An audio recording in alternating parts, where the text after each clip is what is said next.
مرحبي أهل الصدق والوفاء، نحن في روح وراحة وهبون واستراحة، نعمة الإسلام أعلى نعمة حلت بساها.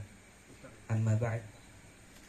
Yang pertama-tama yang kami muliakan Al-Habib Zainal Abidin bin Muhsin bin Ali Al-Hindwan dan Habib Ali bin Syekh Abu Bakar bin Salim dan Ustadzuna Taha bin Amr Diban dan Habib Akhina Gudbi bin Muhsin bin Ali Al-Hindwan wal Habib Hussein bin Alwi Al-Jufri dan segenap ustadz tokoh masyarakat sesepuh yang tidak dapat kami sebutkan satu persatu namanya tanpa mengurangi rasa hormat kami kepada mereka. Alhamdulillah, di malam hari ini kita mengenang dua acara. Yang pertama acara tasmiyah, acara kelahiran. Yang kedua acara haul.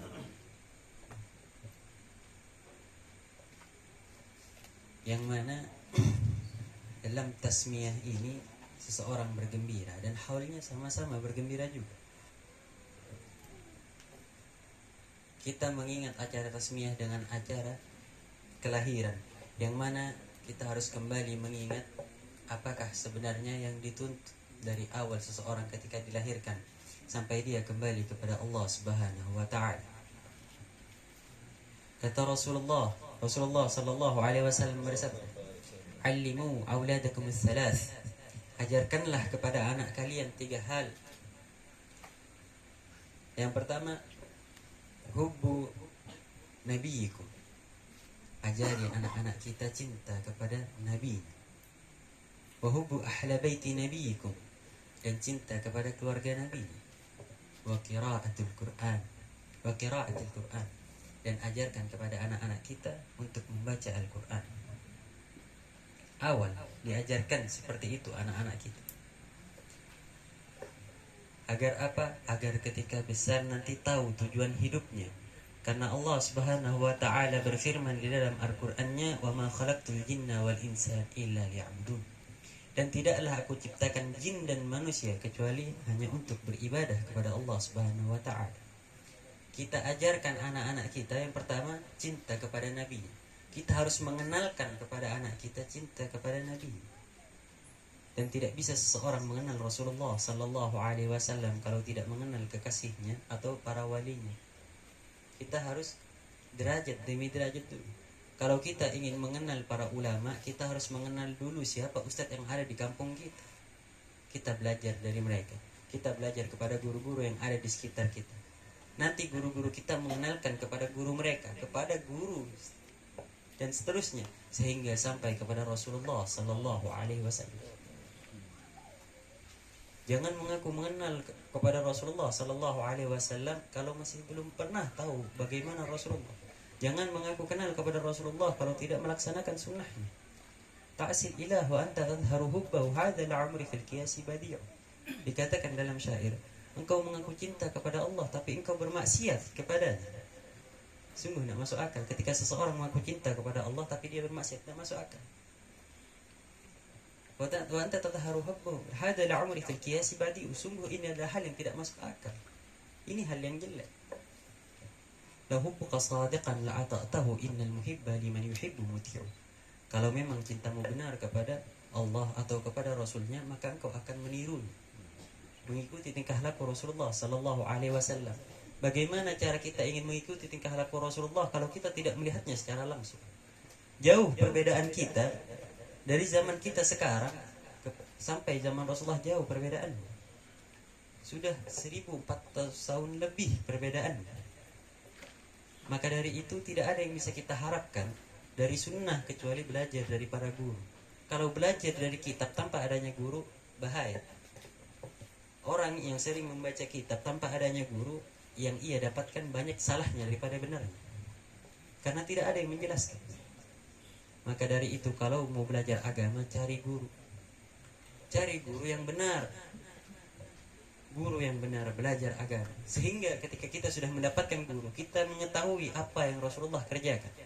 Bukankah perintah dari Rasulullah sallallahu alaihi wasallam yang mana beliau mengatakan, "Shallu kama ra'aitumuni usalli." Salatlah kalian sebagaimana aku salat. Lalu bagaimana kita mengetahui sempurnanya Rasulullah mengangkat tangannya ketika takbir kalau bukan dari para guru, kalau bukan dari para ulama, kalau bukan dari para masyayikh? Perintah yang pertama yang dikatakan oleh Rasulullah tadi, hubbu nabi, ajari kepada anak kita cinta kepada nabi. Lalu yang kedua, wa hubbu ahla baiti, wa hubbu ahla baiti nabi, dan cinta kepada keluarganya. Bukan karena saya di sini ahlul bait saya mengatakan cinta kepada kami, tidak. Hanya untuk menyempurnakan seseorang. Tidak pantas bagi seseorang mencintai satu kalau dia membenci keluarganya. Apakah pantas? Contohnya, ulun bepadah lawan pian. Aku cinta lawan ulun cinta lawan pian, tapi ulun membenci keluarga pian. Apa masuk di akal hal yang seperti itu? Kadang masuk di akal sehat pun tidak masuk. Kadang masuk di akal sehat, tidak masuk di akal sehat. Maka cinta kepada keluarga Nabi SAW ajarkan kepada keluarga kita. Alhamdulillah di Keleng Benteng ini ulun lihat, karena ulun alhamdulillah sudah lama di sini, ngisi sebulan sekali, alhamdulillah, walaupun sering libur. Ngisi di sini, ngelihat bagaimana mereka kepada ahlul bait luar biasa, memuliakan ahlul bait luar biasa, mengajarkan, bahkan yang tua-tua menyuruh anaknya salaman, menyuruh anak-anaknya minta doa, menyuruh anak-anaknya minta air. Ini dipertahankan, yang seperti ini dipertahankan. Karena kalau yang seperti ini sudah mulai hilang, banyak di tempat-tempat di kota sudah hilang hal yang seperti ini, sudah hilang. Jadi bersyukur di sini di tempat ini masih bertahan hal seperti itu, memuliakan ahlul bait, kita ajarkan kepada anak-anak kita, karena ini sunnah dari Rasulullah sallallahu alaihi wasallam. Lalu yang terakhir kata Rasulullah, yang ketiga, wa qiraatul Quran, dan membaca Al-Quran. Ajari anak kita membaca Al-Quran, ajari anak kita membaca Al-Quran. Karena dalam hadis Rasulullah menyebutkan, khairukum man ta'allama Al-Quran wa 'allamah wa 'allamahu, sebaik-baik kalian adalah yang belajar Al-Quran dan mengajarkan Al-Quran. Ini orang yang sungguh luar biasa.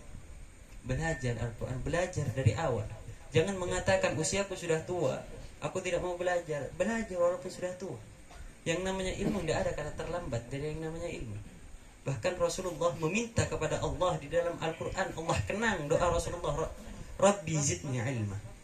Kata di dalam Al-Quran, Rabbi zidni ilma, ya Allah tambahkanlah ilmuku. Sekelas Rasulullah sallallahu alaihi wasallam masih meminta agar ilmunya ditambah. Kita yang sudah tidak memiliki ilmu lantas tidak mau belajar. Bukankah Sahibul Haul Al-Faqih Al-Muqaddam dikenal karena keilmuannya yang sungguh luar biasa? Al-Faqih Al-Muqaddam keilmuannya sungguh luar biasa. Orang kalau ingin dikenang dari hidup sampai meninggal, bahkan setelah meninggalnya ratusan tahun, Faqih Al-Muqaddam sudah ratusan tahun dari zaman kita, sudah ratusan tahun, kurang lebih di atas 500 tahun Al-Faqih Al-Muqaddam, tapi masih dikenang. Karena apa? Karena beliau memiliki keilmuan, karena beliau memiliki akhlak yang sungguh luar biasa. Tapi dari semua itu beliau mempunyai awal daripada perjuangan yang sungguh berat, sungguh berat. Sebagaimana dikatakan, man laysa lahu bidayah laysat lahu nihayah. Orang kalau tidak memiliki awal yang berat, dia tidak akan memiliki akhir yang gemerlap. Man kana bidayatuhu muhrigah mut'ibah, nihayatuhu musyrigah. Barang siapa yang ketika di awal perjalanan hidupnya dia berat, dia penuh cobaan di awal perjalanan hidupnya, maka di akhir hayatnya nanti dia hanya merasakan keindahan dan kenikmatan. Entah itu orang ahli ilmu atau ahli dunia. Semua orang kaya yang kita lihat semuanya berjuang. Ulama-ulama yang kita lihat terkenal sekarang semuanya berjuang di awal hayat. Tidak ada ulama yang lahir keluar langsung pintar, tidak ada. Yang keluar lahir langsung pintar, tidak ada. Yang keluar yang di dalam perut ngarang kitab kadida bayi dalam perut ngarang kitab kadida. Kalau kita di sini hanya mendengar usia kandungan, seorang kandungan 9 bulan, mungkin paling cepat yang prematur 7 bulan. Ada yang sampai usianya 2 tahun. Kandungan 2 tahun ada. Keluarnya ganal lah bibawaknya kada tahu. Amun keluarnya ganal wallahu a'lam. Ukuran keluarnya kayak apa kada tahu. Cuman dikatakan seperti Imam Syafi'i, ada yang mengatakan 2 tahun beliau di dalam kandungan. Berarti beliau mengarang kitab lagi. Kada tahu apa gawean sidin di dalam itu, tapi dikatakan dalam sejarah seperti itu. Dan kita lihat para orang ulama yang kita hadiri saat ini haulnya bukan orang-orang biasa. Mereka orang-orang yang sungguh luar biasa. Dan kita belajar untuk meniru mereka. Meniru dari apa? Pertama kita tiru nama-nama mereka. Nama-nama mereka kita tiru. Tinggalkan nama-nama keren. Tinggalkan, yang penting nama kita meniru nama para ulama. Kita tiru, kita mengharapkan barokahnya. Mengharapkan barokahnya. Jangan malu punya nama Muhammad, punya nama Abdullah, punya nama Abu Bakar, jangan malu. Itu nama-nama para ulama. Nama-nama orang hebat. Kenapa kita masih mengikuti nama-nama orang hebat dalam dunia? Yang urusan dunia jangan ditiru. Yang urusan akhirat yang kita cari. Urusan akhirat kita tiru dari namanya. Karena kewajiban dari orang tua memberikan nama anaknya yang baik. Termasuk kewajiban seorang tua memberikan nama anaknya yang baik. Membahas tentang nama, ulun teringat satu kisah. Jadi ada satu cerita, ulun teringat satu cerita tentang nama. Jadi ada tiga orang pemuda hendak melamar binian. 3 orang pemuda hendak melamar binian. Yang didatangi rumah biniannya ini satu aja. Jadi ada satu laki-laki, bisi anak binian satu. Anaknya bungas. Sekawanan nih, yang 3 orang sekawanan ini hendak melamar. Ujar si kawanan ini yang bertiga nih, ayo kita datangi rumah Sidin. Siapa yang diterima lamarannya, dia yang menikah dengan orang itu. Datanglah bertiga tadi, 3 pemuda tadi datang ke rumah orang itu untuk melamar si perempuan. Calon mertua nanya kepada laki-laki yang pertama, wahai anakku, siapa namamu? Kata yang pertama, nama ulun Muhammad Anas. Oh, Jerman tuanya Anas lah namanya. Bacakan surah An-Nas. Dibacakanlah Bismillahirrahmanirrahim. Qul a'udzu birabbin nas, malikin nas, sampai selesai. Selesai bacaan. Yang kedua ditakuni lagi. Yang kedua, siapa nama ikan? Yang kedua menyambat, nama ulun Ahmad Duha. Nama ulun Ahmad Duha.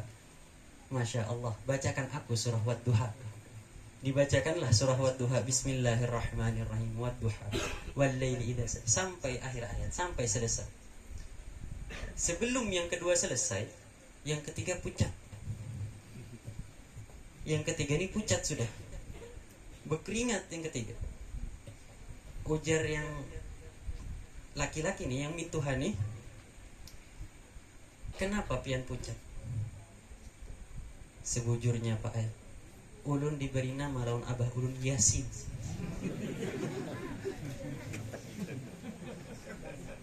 Yasin. Tapi Pak Ayat, ulun dikiau kulhu. Ulun mendikiau kulhu. Ini mah akal orang-orang ini. Jadi berikan nama adan, alhamdulillahnya ya mun di sini kada ditakuni kayak itu bang. Amun di sini alhamdulillah kada bakal pas takuni siapa namanya Rahman, bacakan surah Ar-Rahman kadida. Amun di sini alhamdulillah kadida. Jadi berikan kepada anak kita nama yang baik. Kita tiru Al-Faqihil Muqaddam, namanya Muhammad. Al-Faqihil Muqaddam namanya Muhammad bin Ali Ba'ala.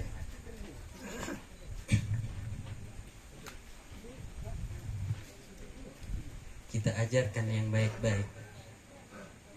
Karena anak akan menjadi seperti apa yang diinginkan oleh orang tuanya kalau orang tuanya melaksanakan hak seorang ayah kepada anak. Hak seorang tua kepada anak-anak harus dilaksanakan. Ulun lebih membahas tentang anak pada malam hari ini. Biarkan penceramah kedua tentang holnya. Karena ulun semat lagi jadi abah. Jadi yang ada di pikiran ini kemana-mana, apa anak harus yang dibahas. Jadi bagaimana nanti orang tua mendidik anaknya, maka seperti itulah apa yang akan dirasakan. Kata Rasulullah Sallallahu Alaihi Wasallam, dari usia anak 0 sampai 7 tahun ajaklah dia bermain. Anak kalau usia 0 sampai 7 tahun ajak main. ajak begayaan, jangan diajak ke pasar. Kalau di Tahrim, mereka mengajarkan kepada anak-anaknya untuk tidak pergi ke pasar. Biasanya adat di Tahrim, kalau ada anak kecil ke pasar pasti dikasih.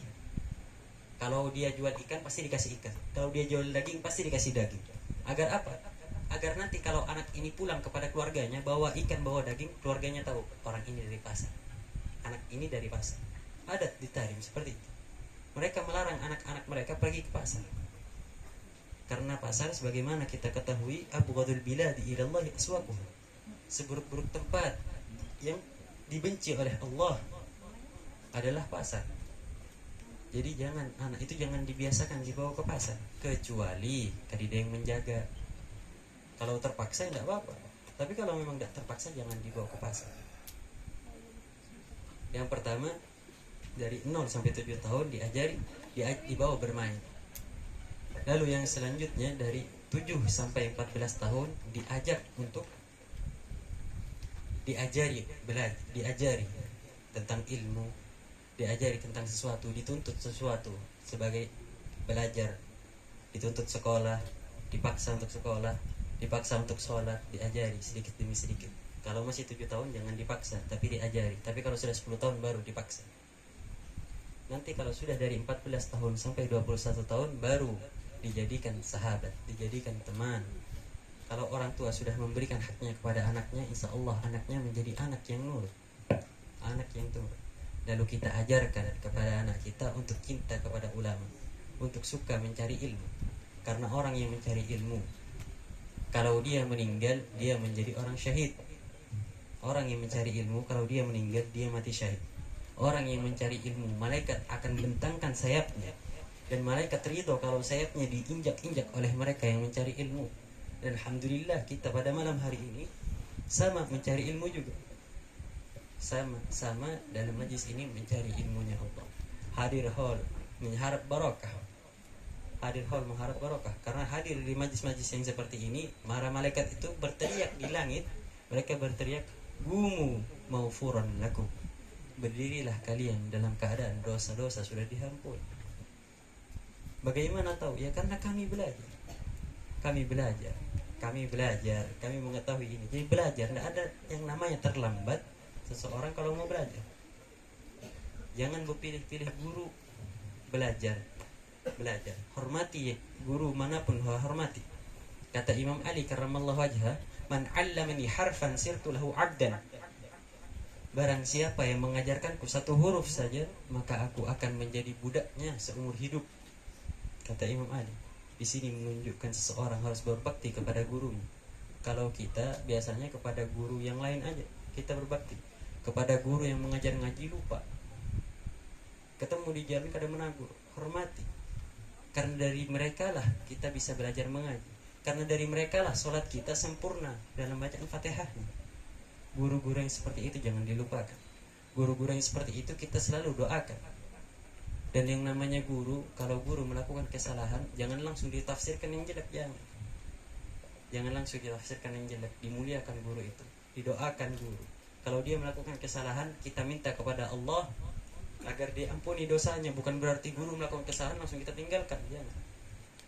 Karena yang namanya guru masih manusia. Kata Al-Habib Hadrah, kalau orang itu banyak salahnya berarti dia murid. Kalau orang itu sedikit salahnya berarti dia guru. Kalau orang itu tidak pernah melakukan salah, dia nabi.